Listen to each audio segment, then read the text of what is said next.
Hello everyone, welcome our channel. আজকে আমি আপনাদের সাথে শেয়ার করব আলু দিয়ে দেশি মুরগি রান্নার রেসিপি। প্রথমে ফ্রাই প্যানে আমি কিছুটা পেঁয়াজ কুচি ভেজে নিব।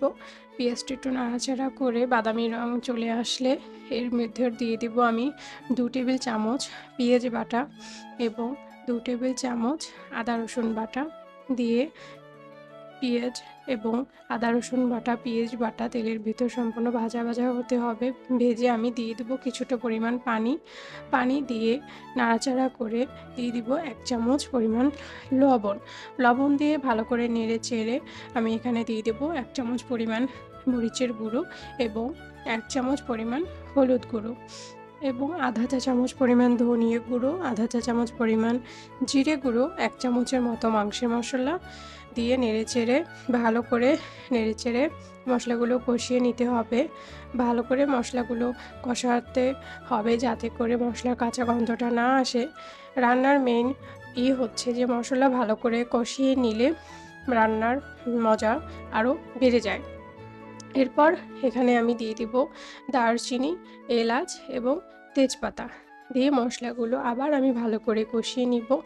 ভালো করে ভাজতে নাড়াচাড়া করে মশলাগুলো কষানো হয়ে গেলে এ পর্যায়ে আমি দিয়ে দিব কেটে রাখা চিকেনের পিসগুলো অল্প অল্প করে আমি এখানে দিয়ে দিব। চিকেনের পিসগুলো দিয়ে নেড়ে চেড়ে আমি ভালো করে ঢাকনা দিয়ে ঢেকে দিব। কিছুক্ষণ পর ঢাকনা উঠিয়ে সামান্য পানি দিয়ে নেড়েচেড়ে ভালো করে নেড়েচেড়ে দিতে হবে।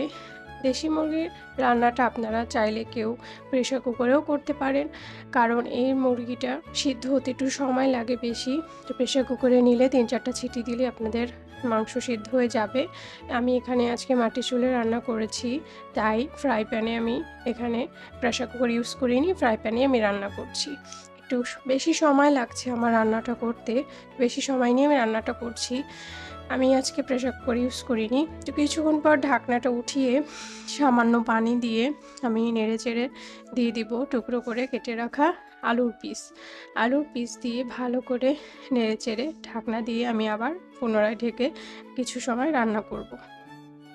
কিছুক্ষণ রান্নার পর ঢাকনা উঠিয়ে আমি এখানে দিয়ে দিব 1 চামচ সয়া সস এবং 1 চামচ পরিমাণ টমেটো সস। সয়া সস এবং টমেটো সসটা দিলে আপনার মাংসটা আরও দ্রুত সিদ্ধ হয়ে যাবে, তাই আমি এখানে সয়া সস এবং টমেটো সস অ্যাড করেছি।